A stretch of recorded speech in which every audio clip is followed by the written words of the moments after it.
Greetings. I have a message I want to share with you.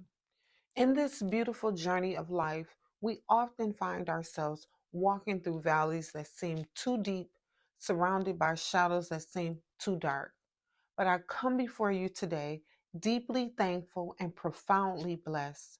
I've learned to walk these valleys with courage, not fearing the shadows, for I am protected, blessed, and highly favored.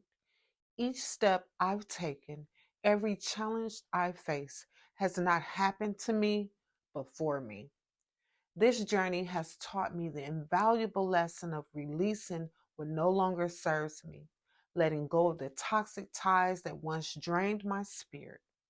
In their place, I found strength, peace, and an unwavering faith in the path that lies ahead.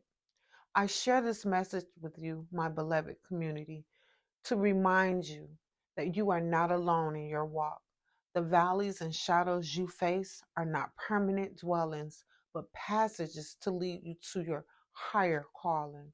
Embrace them, learn from them, and emerge stronger with a heart full of gratitude for the lessons they bring. Let us continue to support one another, to lift each other up in times of need, and to celebrate together in times of joy. Remember, you are protected, blessed, and highly favored. Your journey, with all its trials and triumphs, is shaping you into the magnificent being you are meant to be. Thank you for being a part of this journey with me. Together, we will continue to rise, to inspire, and to make a difference in the world. Remember, we are not defined by the valleys we walk through, but by the way we choose to navigate them. With love, faith, and perseverance, there is no shadow we cannot overcome. Amen. Amen. See you in the next video.